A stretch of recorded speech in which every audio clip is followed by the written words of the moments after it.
ಆತ್ಮೀಯ H16 news ಅರ್ಥಾತ್ ಸಿದ್ದರಾಮಯ್ಯಗೆ ಸ್ವಾಗತ. ನಾನು ನಿಮ್ಮ MI ಅಥವಾ ಮಲ್ಲಪ್ಪ ಜ್ಯೋತವರ್. ಆದ್ಮೇಲೆ ನಮ್ಮ ಬಸವಣ್ಣ ಪಾಟೀಲ್ ಯತ್ನಾಳ್ ಯಡಿಯೂರಪ್ಪ ಮತ್ತು ಅವರ ಮಗನ ಟೀಕೆ ಅಂತೂ ಬಿಟ್ಟಿಲ್ಲ. ಅದೇ ಕಾಲಕ್ಕೆ ಶಾರ್ ಅವರು ವಯಸ್ಸಿನಿಂದ ಸಣ್ಣವರು, ಆದರೆ ಅಧಿಕಾರದ ದೊಡ್ಡವರು ಇರ್ಬೋದು, ಅವರಿಗೆ ಕಾಲು ಬೀಳುವಂಥ ಕೆಲಸ ಮಾಡಬಾರದೇನೋ ಅನ್ನೋಂಗೆ ಭಾವನೆ ವ್ಯಕ್ತಪಡಿಸಿದರು. ಇದು ನಿಜವಾಗಿ ಮಸಲೇಬೇಕಂತ ಪ್ರಶ್ನೆ ಅದೇ ಕಾಲಕ್ಕೆ ಉತ್ತರ ಹೋದು. ಯಾಕಂದರೆ ಶಾರ್ ಅವರು ಇವತ್ತೇನೋ ಗೃಹ ಮಂತ್ರಿ ಇರ್ಬೋದು, ಮತ್ತೇನೋ ಇರ್ಬೋದು, ಆದರೆ ಯಡಿಯೂರಪ್ಪನ ವಯಸ್ಸಿನ ದೊಡ್ಡವರಲ್ಲ, ಮಗನಿಗಾಗಿ ಈ ಕೆಲಸ ಮಾಡಿದಾರ, ಇದು ಮಾಡೋ ಅವಶ್ಯಕತೆ ಇತ್ತ ಅನ್ನುವಂಥ ಮಾತು ಮಾತಾಡ. ಮತ್ತು ಅವರು ಆ್ಯಸ್ ಯೂಶುವಲ್ ಗೊತ್ತದ ನಿಮಗೆ, ವಿಶೇಷವಾಗಿ ಅಪ್ಪ ಮಕ್ಕಳನ್ನ ಟೀಕೆ ಮಾಡುವಂಥ ಒಂದು ಏನಪ್ಪ ಅಂದ್ರೆ ತಮ್ಮ ಕಾರ್ಯಕ್ರಮವನ್ನು ಮುಂದುವರಿಸಿದ್ರು. ಇರಲಿ ಅವ್ರು ಏನು ಮಾಡ್ತಾರೋ, ಅವ್ರ ತಲೆಯಲ್ಲಿ ಏನಾದರೂ ಇನ್ನೂ ಇರಲಿ. ಆದರೆ ಮನೆ ನಡೆದಂಥ ಒಂದು ಸನ್ಮಾನ ಸಮಾರಂಭ ಆಗಿರ್ಬೋದು ಯಡಿಯೂರಪ್ಪನವ್ರದ್ದು, ಇತ್ತೀಚೆಗೆ ಈವನ್ ಶಾರ್ ಅವರು ಸಹಿತ ಯಡಿಯೂರಪ್ಪನ ಮೇಲೆ ಒಂದೇನೋ ಭರವಸೆ ಇಟ್ಕೊಂಡಿದ್ದಾರೆ ಅಂತ ಅನ್ನಿಸ್ತಾ ಇದೆ. ಹೌದು, ಅವ್ರು ಹೋಗ್ತಾ ಇದ್ದಾರೆ, ಅವ್ರೇನು ಮುಖ್ಯಮಂತ್ರಿ ಆಗಬೇಕು ಅನ್ನೋದಿಲ್ಲ, ತನ್ನ ಮಗನ ಮಾಡಬೇಕು ಅನ್ನೋ ಒಂದು ಏನೋ ಪ್ರಯತ್ನ ಮಾಡ್ತಾ ಇದ್ದಾರೆ. ನಾಳೆ ಅವ್ರ ಮಗ ಆಗ್ತಾರೋ ಬೇರೆ ವಿಷಯ. ಬಟ್ ಈಗ ಮುಖ್ಯವಾಗಿ ಶಾರ್ ಅವ್ರಿಗೆ ಬೇಕಾಗಿದ್ದು ಕರ್ನಾಟಕದಲ್ಲಿ BJP ತನ್ನ ಅಸ್ತಿತ್ವ ಪಡಿಬೇಕು ಅನ್ನುವಂಥದ್ದು. ಯಾಕಪ್ಪ ಅಂತಂದ್ರೆ ಅವ್ರಿಗಿರು ಒಂದೇ ಗುರಿ, ಕರ್ನಾಟಕವನ್ನು ಹೇಗೆ ಗೆಲ್ಲುವುದು, ಯಾವ ರೀತಿ ಗೆಲ್ಲುವುದು, ಏನೇನು ಹಾದಿಗಳಿದ್ದಾವೆ ಎಲ್ಲನೂ ಪ್ರಯತ್ನ ಮಾಡ್ತಾ ಇದ್ದಾರೆ. ಈಗ ಅವ್ರ ಮುಂದೆ ಇರೋದು ಕರ್ನಾಟಕ. ಯಾಕಂತಂದ್ರೆ ಇದ್ದಿದ್ರಲ್ಲೇ BJPಗೆ ನೆಲೆ ಇರುವಂಥದ್ದು ದಕ್ಷಿಣದ ರಾಜ್ಯಗಳಲ್ಲಿ ಅತಿ ಹೆಚ್ಚಂದ್ರೆ ಕರ್ನಾಟಕ. 66 ಸೀಟುಗಳು ಸಣ್ಣದಲ್ಲ, ಮತ್ತೊಮ್ಮೆ ಆಳೆದ 105 ಸೀಟುಗಳಿಗೆ ಆರಿಸಿ ಬಂದದ. ಹೀಗಾಗಿ ಇಲ್ಲಿ ಏನಾದರೂ ಮಾಡಿ ಸಾಧಿಸಬೇಕು ಅನ್ನುವಂಥ ಒಂದು ದೊಡ್ಡ ಗುರಿ.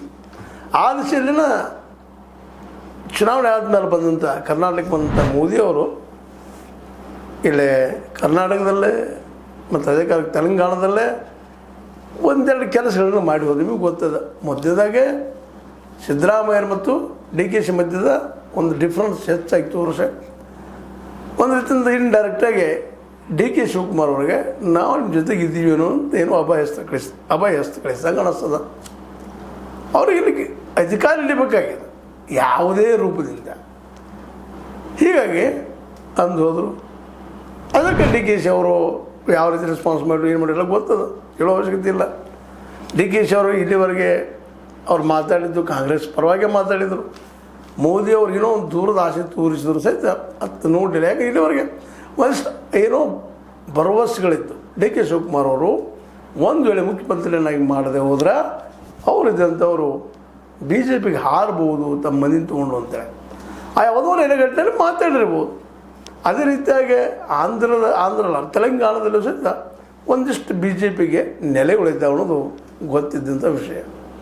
ಆ ನೆಲೆಯಲ್ಲಿ ಅಲ್ಲಿ ಆಂಧ್ರದ ಮುಖ್ಯಮಂತ್ರಿ ರೇವಂತ್ ರೆಡ್ಡಿ ಅವ್ರಿಗೆ ನಾವು ನಿಮ್ಮನ್ನು ಒಳಗೆ ತೊಗೊಳ್ತೀವಪ್ಪ, ನೀವೆಲ್ಲ ಕೊಡ್ತೀವಿ ಅನ್ನೋ ಮಾತಾಡೋದು ನೋಡಿದಾಗ ಇವು ಎರಡು ರಾಜ್ಯಗಳಲ್ಲಿ ನಾವು ಎಂಟ್ರಿ ಆಗಲಿಕ್ಕೆ ಸಾಧ್ಯ ಇದೆ. ಕೇರಳದಲ್ಲೂ ಸಾಧ್ಯ ಇಲ್ಲ, ತಮಿಳುನಾಡಿನಲ್ಲೂ ಸಾಧ್ಯ ಇಲ್ಲ ಅನ್ನುವಂಥ ಒಂದು ಮನವರಿಕೆ ಮೋದಿಯವ್ರಿಗೆ ಇದ್ದಿದ್ದರಿಂದಾಗಿ ಎರಡು ಕಡೆ ಒಂದಿಷ್ಟು ಕಾಳು ಹಾಕಿ ಕೆಲಸ ಮಾಡಿದರು. ಆದರೆ ಅದರ ರಿಸಲ್ಟ್ ಯಾವಾಗ ನೋಡೋಣ, ಅದು ಯಾವಾಗ ಬರ್ತದೆ. ಅದು ಈ ಒಂದು ಸಂದರ್ಭದಲ್ಲೇ ನಮ್ಮ ಯತ್ನಾಳರು ನಿಧಾನಕ್ಕೆ BJPಯಿಂದ ದೂರ ಸೇರ್ತಾ ಇದ್ದಾರೆ. ಯಾಕಂದರೆ ಮೋದಿ ಶಾರ್ ಅವ್ರಿಗೆ ಬೇಕಾಗಿದ್ದು ಅಧಿಕಾರ ಹಿಡಿಯುವಂಥದ್ದು. ಅಧಿಕಾರ ಹಿಡಿದಾಗ ಏನು ಉಪಯೋಗ ಮಾಡಲಿಕ್ಕೆ ಸಾಧ್ಯ ಅದೆಲ್ಲ ಮಾಡುವಂಥವ್ರು. ಹೀಗಾಗಿ ನಾವು ರಿಪೋರ್ಟ್ಗಳನ್ನು ತರಿಸ್ಕೊಂಡು ಇರ್ತಾರೆ. ಯತ್ನಾಳರು ಇವ್ರು ಎಲ್ಲೆಲ್ಲಿ ಗೆಲ್ಲಬಹುದು, ಇವ್ರ ಪ್ರಭಾವ ಎಷ್ಟದ, ಮಂದಿ ಕೂಡಿದವರೆಲ್ಲ ಮತ ಹಾಕೋದಿಲ್ಲ ಅನ್ನೋದು ಅವ್ರಿಗೆ ಗೊತ್ತಿದ್ದ ವಿಷಯ ಅದ.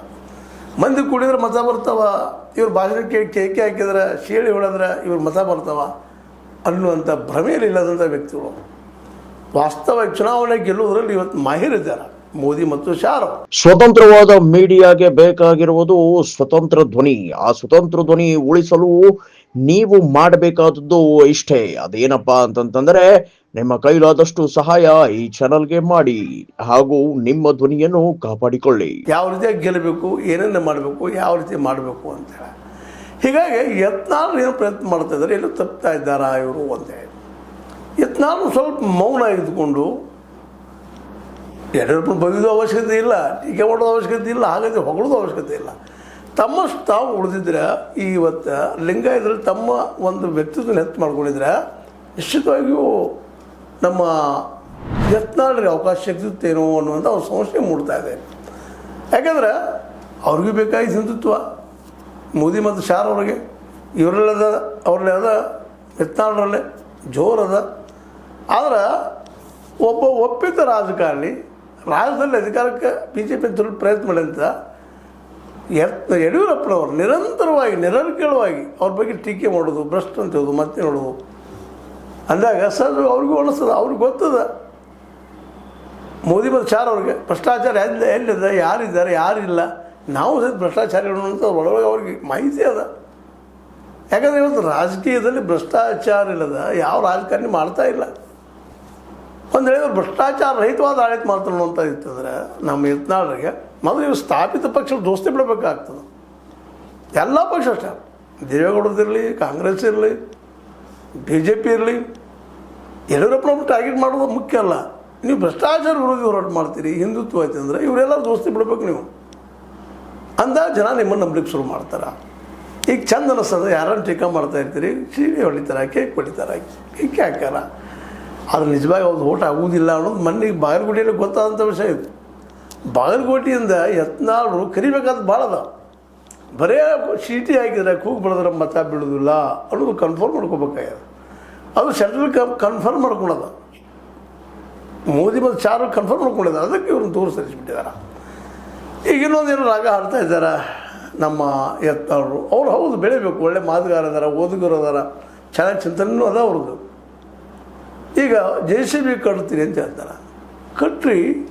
ಆದರೆ JCB ಕಟ್ಟೋಗಿದ್ರು ನಾವು ಅನ್ನೋದೇನು, ನೀವು ಈ ನಮ್ಮ ಉತ್ತರ ಪ್ರದೇಶದ ಆದಿತ್ಯನಾಥರಂಗ ನೀವು ಕಟ್ಟಬೇಕಂತ ಹೊರಟ್ರೆ ಇಲ್ಲಿ ಮೊದಲನೇದಾಗಿ BJP ನಿಮ್ಮ ಜೊತೆಗಿಲ್ಲ. ಈಗ ಒಂದು ಹಿಂದುತ್ವ ಭಾರತದಲ್ಲೇ ಅದು ಏನಪ್ಪ ಅಂದ್ರೆ RSSದ ಪೇಟೆಂಟ್ದಲ್ಲದು.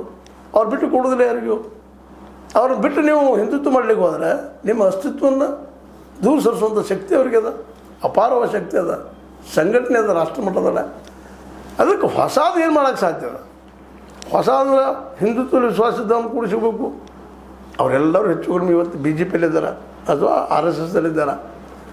ಹೊಸ ರಾಜಕೀಯ ಮಾಡಬೇಕು. ಈಗ JCB ಮಾಡ್ತೀನಿ, ಮತ್ತೇನೋ ಮಾಡ್ತೀನಿ, ನಾವು ಗೆಲ್ತೀನಿ, ನಾನು ಮುಖ್ಯಮಂತ್ರಿ ಕನಸ್ಕೊಂತೀನಿ, ಆದರೂ ಮುಖ್ಯಮಂತ್ರಿ ಆಗ್ಬೇಕು ಅನ್ನೋ ಮಾತನ್ನು ನೀವು ಮಾತಾಡ್ತೀರಿ. ಆದರೆ ಮುಖ್ಯಮಂತ್ರಿ ಆಗಬೇಕಾದ್ರೆ ಎಲ್ಲರ ಒಪ್ಪಿತ ಒಂದು ವ್ಯಕ್ತಿತ್ವ ಬೆಳೆಸ್ಕೋಬೇಕಾಗ್ತದೆ. ಅದು ಈಗ ನಿಮ್ಮಲ್ಲಿ ಅದನ್ನು ಹೋದಲ್ಲೆಲ್ಲ ಮಾತಾಡ್ತೀರಿ, ಭ್ರಷ್ಟಾಚಾರ ವಿರುದ್ಧ ಮಾತಾಡ್ತೀರಿ, ಪಂಚಮ ಶಾಲೆಯಲ್ಲಿದ್ದಂತಹ ಭ್ರಷ್ಟರ ಬಗ್ಗೆ ಮಾತಾಡ್ತೀರಿ, ಮಠಗಳ ಬಗ್ಗೆ ಮಾತಾಡ್ತೀರಿ, ಮಠಗಳಲ್ಲಿ ಭ್ರಷ್ಟದ ಬಗ್ಗೆ ಮಾತಾಡ್ತೀರಿ, ಎಲ್ಲನೂ ಮಾತಾಡ್ತೀರಿ. ಅಲ್ಲಿ ಪಂಚಮ ಶಾಲೆಗಳಲ್ಲಿ ಇವತ್ತು ವಚನಾನಂದ ಸ್ವಾಮಿಗಳು ಮತ್ತು ಅವ್ರ ವಿರುದ್ಧ ಟ್ರಸ್ಟ್ಗಳ ಮಧ್ಯದ ತಿಕ್ಕಾಟದ ಬಗ್ಗೆ ಮಾತಾಡ್ತೀರಿ, ಇಲ್ಲೂ ಟ್ರಸ್ಟದ ಬಗ್ಗೆ ಮಾತಾಡ್ತೀರಿ, ಕುರುಳ ಸಂಗಮದ ಟ್ರಸ್ಟ್ಗಳು ಏನು ಮಾಡಿದ್ರು ಹೇಳ್ತೀರಿ, ಎಲ್ಲ ಕೇಳ್ತೀರಿ. ಅವರೆಲ್ಲರೂ ಅಪನಂಬಿಕೆಯವರು. ನೀವೊಬ್ಬರು ಪ್ರಾಮಾಣಿಕ, ನಿಮ್ಮ ಬಗ್ಗೆ ನೀವು ಪ್ರಪೋಸ್ ಮಾಡ್ಕೋತೀರಿ. ಸಿದ್ದೇಶ್ವರ ಮಠದ ಬಗ್ಗೆ ನಿಮ್ಮ ವಿಜಯಪುರದಲ್ಲಿ ನಾವು ಇವತ್ತು ಎಷ್ಟು ಗಳಿಸಿದ್ದೀವಿ, ಎಷ್ಟು ಆಸ್ತಿ ಮಾಡಿದ್ದೀವಿ ಅನ್ನೋ ಮಾತು ಹೇಳ್ತಾ ಇದ್ದೀರಿ. ಭಾಳ ಸಂತೋಷವೆಲ್ಲ ಮಾಡುವಂಥದ್ದು. ಜೊತೆಗೆ ಸ್ವತಂತ್ರ ಪಕ್ಷ ಕಟ್ಟಬೇಕಾಗಿತ್ತಪ್ಪ ಅಂದ್ರೆ ಕೇವಲ ಲಿಂಗಾಯತರಷ್ಟಿಂದ ಅಥವಾ ಹಿಂದುತ್ವ ವಿಶ್ವಾಸ ಇಟ್ಟವರಿಂದ ಕಟ್ಟಲಿಕ್ಕೆ ಸಾಧ್ಯನಾ ಅನ್ನೋದು ಮತ್ತೊಮ್ಮೆ ಚಿಂತನೆ ಮಾಡಬೇಕಾಗ್ಯದ. ಭ್ರಷ್ಟಾಚಾರದವರು ವಿರುದ್ಧ ಹೋರಾಟ ಮಾಡ್ತೀರಿ, ನಿಶ್ಚಿತವಾಗಿಯೂ ಇಲ್ಲಿ ಉಳಿದವ್ರು ಇದ್ದಾರೆ ಇಲ್ಲ ಅಂತಲ್ಲ, ಆದ್ರೆ ಅವರೆಲ್ಲ ನಿಮಗೆ ಓಪನ್ ಸಪೋರ್ಟ್ ಮಾಡ್ತಾರ ಅನ್ನುವಂಥದ್ದು. ಏನೂ ಇರಲಿ, ಯತ್ನಾಳರು ಮಾತ್ರ ಒಂದು ಪಕ್ಷ ಕಟ್ಟಬೇಕು ಅಂತ ಪ್ರಯತ್ನ ಮಾಡ್ತಾ ಇದ್ದಾರೆ. JCB ಅಥವಾ ಇನ್ನೊಂದು ಯಾವುದೋ ಹೆಸರು ಇಟ್ಕೊಂಡು, ಬಟ್ ಅದು ಅಂದ್ಕೊಂಡಷ್ಟು ಸುಲಭ ಇಲ್ಲ ಅನ್ನುವಂಥ ಅಷ್ಟು ಸತ್ಯದ. ಯಡಿಯೂರಪ್ಪರ ಜೊತೆಗೆ ಹೋಗ್ಬೇಕಂತಲ್ಲ, BJP ಜೊತೆಯನ್ನು ಕಾಯ್ಕೊಂಡು ಹೋಗುವಂಥದ್ದು ಮಾಡಿದರೆ ನಿಶ್ಚಿತವಾಗಿ ಇವತ್ತು BJPಯಲ್ಲಿ ಅವರು ನಾಯಕರು ಇರ್ತಿದ್ರು ಏನೋ, ಆದರೆ ಅದನ್ನು ಯಾಕೆ ಪಾಲಿಸಲಿಲ್ಲ, ಅದನ್ನು ದೂರ ಸರಿದ್ರು. ಹೀಗಾಗಿ ಇನ್ನು ಸ್ವತಃ ಅವರು ಹೇಳ್ತಾರೆ, ನನಗೂ ವಯಸ್ಸಾಯ್ತಪ್ಪ, ಎಲ್ಲ ಶರೀರದ ಪಾರ್ಟ್ಸ್ಗಳು ವೀಕ್ ಆಗ್ತಾಯಿದ್ದಾವೆ ಅಂತೇಳಿ ಭಾಳ ಸುಂದರವಾಗಿ ಹೇಳ್ತಾ ಇದ್ದಾರೆ. ವಯಸ್ಸು ಎಲ್ಲದ, ಜೊತೆಗಾರರು ಯಾರಿದ್ದಾರೆ, ಎಷ್ಟು ಜನಕ್ಕೆ ಪಾರ್ಟಿ ಕಟ್ಟೋ ಶಕ್ತಿ ಅದ, ಇವೆಲ್ಲರೂ ಇವತ್ತು ನಿಂತು ಚಿಂತನೆ ಮಾಡಿ ಹೊಸ ಏನಾದರೂ ಪಾರ್ಟಿ ಕಟ್ಟೋದೇ ಇದ್ದರೆ ಮತ್ತೆ ಹೊಸ ಚಿಂತನೆ ಆಗಲಿ. BJPಯಲ್ಲೂ ಭ್ರಷ್ಟರಿದ್ದಾರೆ, ಮಧ್ಯ ಕಾಲಕ್ಕೆ ನಮ್ಮ ಇದು ಜನತಾದಲ್ಲೂ ಇದ್ದಾರೆ, ಕಾಂಗ್ರೆಸ್ನಲ್ಲೂ ಇದ್ದಾರೆ. ಇವನ್ನೆಲ್ಲ ಬಿಟ್ಟು ಹೊಸದು ಏನೋ ಮಾಡಲಿಕ್ಕೆ ಸಾಧ್ಯನಾ? ಅಥವಾ ಅಲ್ಲಲ್ಲಿ ಯಾರೋ ಮುನಿಸ್ಕೊಂಡಂಥ ನೀವು ಹೇಳ್ಕೊಂಡಂಥ ಮಾತು ಎಲ್ಲರಿಂದ ಯಾರು ಅಲ್ಲಿ ಕಾಂಗ್ರೆಸ್ಸಲ್ಲಿ ಬೇಡದವರು, BJPಯಲ್ಲಿ ಬೇಡದವರು, ಜನತಾದಲ್ಲಿ ಬೇಡದವರು ಅವ್ರನ್ನ ತೊಗೊಂಡು ಮಾಡ್ತೀರ. ಎಲ್ಲನೂ ಏನೋ ಚಿಂತನೆ ಮಾಡ್ತಾ ಇರ್ತೀರಿ. ಸುಮ್ಮನೆ ಯಾಕೆ ಮಾತಾಡಬೇಕಂದ್ರೆ ನೀವು ಈ ಯಡಿಯೂರಪ್ಪರ ಬದಲಾಗೆ ಮತ್ತು ಅವ್ರ ಮಗನ ಬದಲಾಗೆ ನಿಲುವು ನಿಮ್ಮದು ಸಮರ್ಪಕದ. ಬಟ್ ಅವ್ರ ವಿರೋಧವಾಗಿ ಒಂದು ಸಂಘಟನೆ ಮಾಡೋದ್ರಲ್ಲೇ ನೀವು ಮತ್ತೆ ಅಂಥವ್ರ ಜೊತೆಗೂಡಿ ನೀವು ಮಾಡುವಂಥ ಪ್ರಯತ್ನ ಮಾಡ್ತಾ ಇದ್ದಿರಲ್ಲ, ಅದು ಎಷ್ಟು ಮಟ್ಟಿಗೆ ಯಶಸ್ವಿ ಆದೀತು ಅನ್ನೋದು ಇವತ್ತಿನ ಪ್ರಶ್ನೆ. ಏನಿದ್ರೆ ಇದಕ್ಕೆ ಇದನ್ನು ಲೈಕ್ ಮಾಡಿ, ಶೇರ್ ಮಾಡಿ, ಕಾಮೆಂಟ್ ಮಾಡಿ, ಜೊತೆಗೆ ಸಬ್ಸ್ಕ್ರೈಬ್ ಮಾಡಿ. 16 ನ್ಯೂಸ್ ಅರ್ಥ ತಿಳಿಸಿದ್ದು ಸತ್ಯದ ಕೈಗಳಲ್ಲಿ ವಂದನೆಗಳು. ಆತ್ಮೀಯ ಸಾರ್ವಜನಿಕರಲ್ಲಿ H16 ಅರ್ಥಾತ್ ಹೇ ಸೀತಾರಾಮದಿಂದ ಒಂದು ಮನವಿ. ಈ ಸಂಸ್ಥೆ ಭ್ರಷ್ಟಾಚಾರ, ಅನ್ಯಾಯ, ಅತ್ಯಾಚಾರಗಳಿಂದ ನೊಂದವರ ವೇದಿಕೆ. ಅನ್ಯಾಯಕೋರರ, ಭೂಗಳ್ಳರ, ನಶಾ ಸಾರಾಯಿ ಮಾಫಿಯಾಗಳ ವಿರುದ್ಧದ ಧ್ವನಿ. ರೈತರ, ಕೂಲಿಕಾರ, ಕಾರ್ಮಿಕರ, ಬಿದ್ದ ಸಮುದಾಯ ಜನರ ಧ್ವನಿ. ಬೆಂಬಲವಾಗಿ ನಿಂತು ತನುಮನ ಧನದ ಸಹಾಯಕ್ಕೆ ಸಾರ್ವಜನಿಕರಲ್ಲಿ ಕೋರಿಕೆ. ದಾನದ ಸಹಾಯ ನೀಡಿ ಸ್ವಾತಂತ್ರ್ಯ ಪತ್ರಿಕೋದ್ಯಮ ಉಳಿಸಿ ಬೆಳೆಸಿ. ವಂದನೆಗಳು. ತಮ್ಮನ್ನೇ ನಂಬಿರುವ ಮಲ್ಲಪ್ಪ ಇ ಜೋತಾವರ್.